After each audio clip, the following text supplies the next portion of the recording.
কয়টা মার্ডার হলো, কয়টা চুরি হলো, কয়টা ডাকাতি হলো, কয়টা রেপ হলো। এই জিনিসগুলি আপনার এই থ্রিলারে প্রচন্ড প্রভাব ফেলেছে। লিখতে পারে কিন্তু সে জানেও না যে সে আসলে লিখতে পারছে। যে আমি বই বিক্রি করে আমি অনেক কিছু হয়ে যাব, তাহলে আসলে লেখক হওয়াটা বোধহয় কঠিন হয়ে যাবে।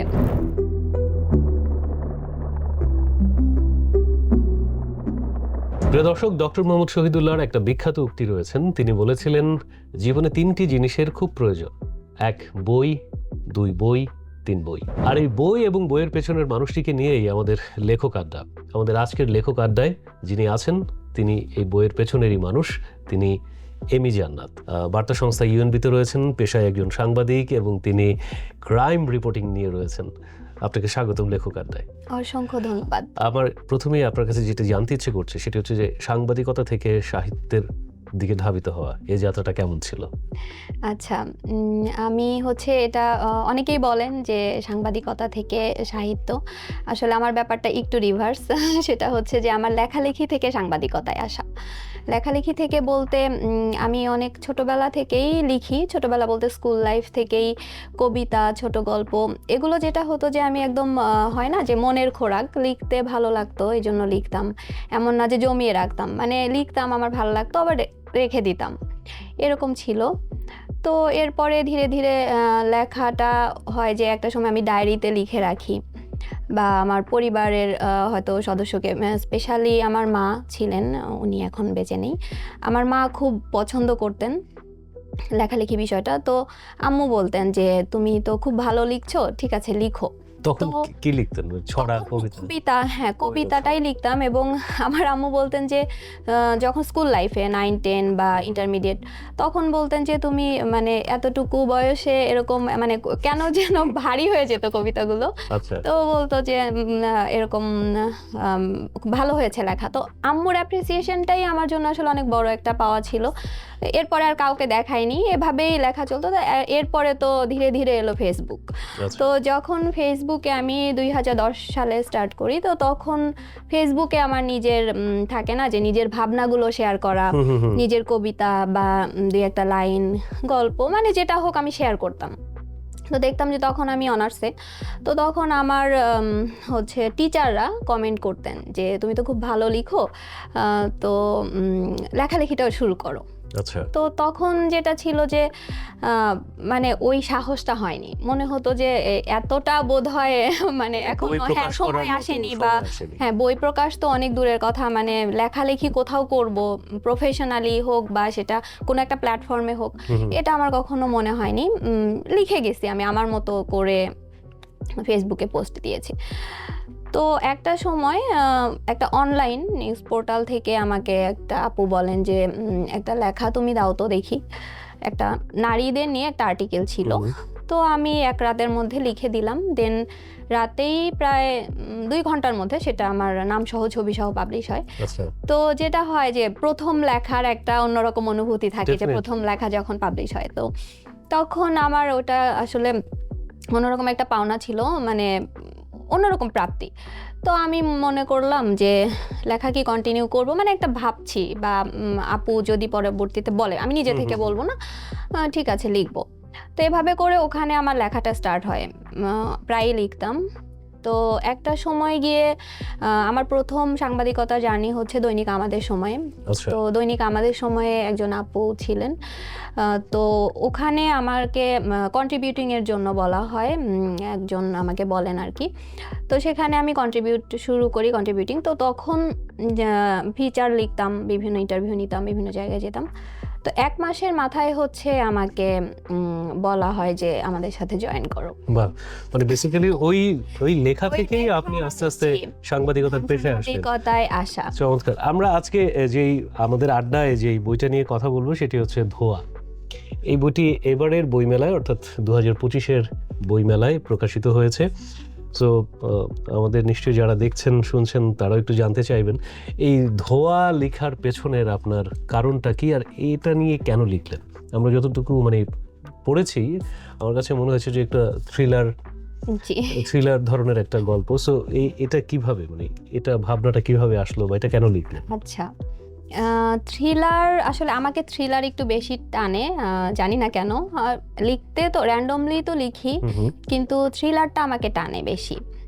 এটার হতে পারে যে ক্রাইম রিপোর্টিং এ আছি, এটা একটা ব্যাপার। আমি এখানে যেতাম কিছুক্ষণ পরে, আপনি প্রশ্ন করতাম, বলে দিলেন যে বাস্তব নিজের যে অভিজ্ঞতাগুলো, সেখান থেকেও কিছু ব্যাপার কিন্তু চলে আসে। মানে আমাদের লেখায় তো আসলে যতই আমরা ফিকশন নন ফিকশন যাই লিখি না কেন, আমাদের কিন্তু সবসময় একটা জিনিস থাকে যে আমরা পারিপার্শ্বিকতা থেকেই আসলে লিখি। সেটা কল্পনাতে হলেও আমরা কিছুটা রিলেট করেই লিখি। তো ওই জায়গা থেকে আমার নিজের এক্সপেরিয়েন্স থেকে বা ওই যে একটা টান অ্যাডভেঞ্চারের প্রতি বা হচ্ছে থ্রিলার, রহস্য, রোমাঞ্চ, মানে সবকিছু হচ্ছে আমার ভালো লাগে। আমি এখান থেকে একটু জাস্ট জানতে চাইবো, সেটা হচ্ছে যে আমি যখন পড়ছিলাম চরিত্রগুলি খুব চমৎকার লাগলো, বিশেষ করে ইরা, নেহাল, এই যে চরিত্রগুলি, এটা কি সম্পূর্ণ কাল্পনিক নাকি আপনার জীবনের আরেকটা? আসলে কাল্পনিক তো অবশ্যই কাল্পনিক, তবে হ্যাঁ, যে জীবন থেকে নেওয়া তো কিছু গল্প অবশ্যই আছে, সেটা কারো না কারো হতে পারে, যে চারপাশের বা পরিচিত, এরকম হয়তো বা কম্বাইন্ড করে লেখাটা। আর ইরা এখানে প্রধান চরিত্র, তো এটা রোমান্টিক থ্রিলার যেহেতু, সো এখানে হচ্ছে যে খুব বেশি যে আমি থ্রিলিং যে ব্যাপারটা, এটা যে আমি রেখেছি তা না, তবে অবশ্যই আছে যেহেতু থ্রিলার। তো আমার আগেরটা ছিল ডিটেকটিভ থ্রিলার, সো এবার আমি ভেবেছি যে ওই বইটা আসলে যেটা ওটাতে আসবে হয়তো, তো ওটার মানে খুব দর্শক বা পাঠক বলেন, মানে সবাই আসলে টেনেছিল খুব। তো এরপরে মনে হলো যে না, ডিটেকটিভ থ্রিলার তো আমি লিখে ফেলেছি, তাহলে আমার এখন একটা থ্রিলারের ঘরানাটা একটু চেঞ্জ করি। তো এরপরে হচ্ছে রোমান্টিকতা, এটা মাথায় আসলো। আপনার এই লেখার উপরে কি আপনার সাংবাদিকতা যে পেশা রয়েছে তার কোনো প্রভাব আপনি লক্ষ্য করেন? এটা ছিল আমার আগের থ্রিলারটা, যেটা রহস্যদিন, ওটাতে আমার সাংবাদিকতার, ওটার একটা ছোট গল্পও আছে, আমি শেয়ার করব। তো এটাতে যেটা হয়েছে যে এখানে আমার সাংবাদিকতার, যেহেতু এখানে ইরা চরিত্রটা কিন্তু সাংবাদিক, সে নিজে সাংবাদিক, বাট সে রিপোর্টার না। তো সেখান থেকে কিছুটা তো অবশ্যই প্রতিফলন আছে। আমরা ওই গল্পটা একটু শুনতে চাই, তার আগে ছোট্ট একটা এডিশনাল প্রশ্ন করে রাখি, সেটি হচ্ছে যে আপনি যেহেতু ক্রাইম রিপোর্ট করেন, ক্রাইম রিপোর্টিং করা খুব সাহসের একটা ব্যাপার, খুব বলতে হচ্ছে প্রচণ্ড সাহসিকতার একটা ব্যাপার থাকে, অনেক খুঁজে খুঁজে সব কিছু বের করতে হয়। সো এটা করতে গিয়ে আপনার এই কেরিয়ারে আপনি এমন কোনো স্মৃতি কি আছে বা এমন কোনো মুহূর্ত যেটি আপনি শেয়ার করতে চাইবেন, যেটি আপনাকে নাড়া দেয়, হয়তো সেই অনুভূতি আপনার লেখাতেও মাঝে মাঝে প্রতিফলিত হয়? হ্যাঁ, অবশ্যই। আমাদের যেহেতু ক্রাইম রিপোর্টিংয়ে তো ইনভেস্টিগেশন অবশ্যই থাকে, সো আমি আগে ছিলাম হেলথ রিপোর্টিংয়ে, এরপরে আমি ক্রাইমে আসি, যেটা মানে ক্রাইম রিপোর্টিংটা আমার হচ্ছে, এটা একটা খুবই প্যাশনের জায়গা, মানে সাংবাদিকতা লেখালেখি দুইটাই আমার একদম পাশাপাশি প্যাশন। তো ক্রাইম রিপোর্টিংয়ে যখন আমি আসি, তখন থেকেই তো শুরু হয় আমার জার্নিটা, যে আমার ইনভেস্টিগেট করতে হবে। ডেইলি ইভেন্ট সেটা তো আলাদা বিষয়, কিন্তু যখন স্পেশাল স্টোরিগুলো করি, এরকম আসলে কয়েকটি ঘটনাই আছে। কিছুদিন আগে হাতির ঝিল নিয়ে একটা রিপোর্ট করেছি, ক্রাইম রিপোর্ট। সেটা হচ্ছে, হাতির ঝিল তো আগে থেকেই দেখা গেছে যে মানুষের জন্য একটা, মানে রাত হয়ে গেলে ভয়ের একটা জায়গা, যে হাতির ঝিলে ক্রাইম হয় বা অনেক কিছুই, মানে নিরাপত্তা নিয়ে একটু প্রশ্ন ছিল বা এখনো আছে। তো তখন ওটা নিয়ে আমি কাজ করি।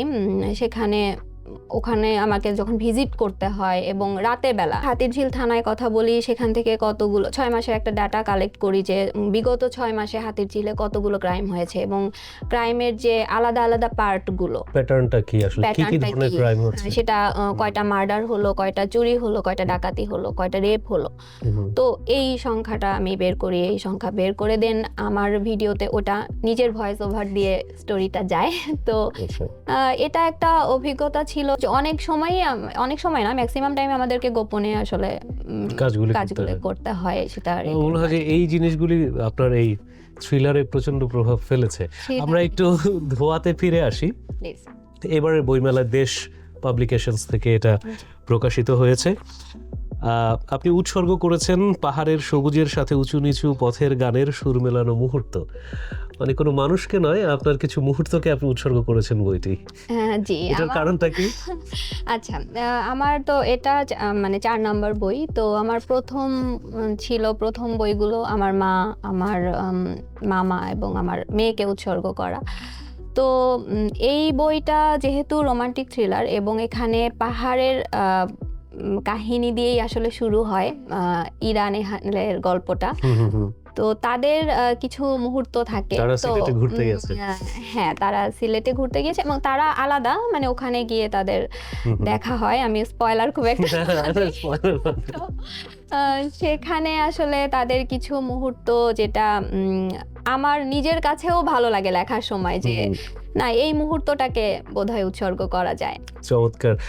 এটার রেসপন্স কেমন পাচ্ছেন এবার বইমেলায়? এটা আসলে আমার বইটি ঢুকেছে বোধহয় 3-4 দিন আগে মেলায়, কারণ আমি পাণ্ডুলিপিটা দিতেই লেট হয়েছে, কারণ আমার এই ক্রাইমে আসার পরে মানে রিপোর্টিংয়ে আমার হচ্ছে সময় খুবই একদমই পাই না। আমি বলতে গেলে দেখা যায় যে বাসায় ফিরতে ফিরতে রাত, তো সারা রাত মানে এই বইটা আমার জন্য আসলে খুব অন্যরকম একটা চ্যালেঞ্জের ছিল, কারণ আমি হাতে সময় পাইনি। আচ্ছা, তো একটা উপন্যাস, এই যে বললাম যে কবিতা হয়তো লিখে ফেলা যায়, কিন্তু উপন্যাসটা আমি কি করব, এটা আরো বড় করার ইচ্ছে ছিল কারণ আমার। চরিত্রগুলি আসলে কখন কোন দিকে মুভ করে এবং হ্যাঁ, মেলানো মাথার মধ্যে থ্রিলার, তো হচ্ছে ঘুরে ফিরে মানে একটা কাহিনীর সাথে তো আরেকটা কাহিনীকে রিলেট করতে হয়।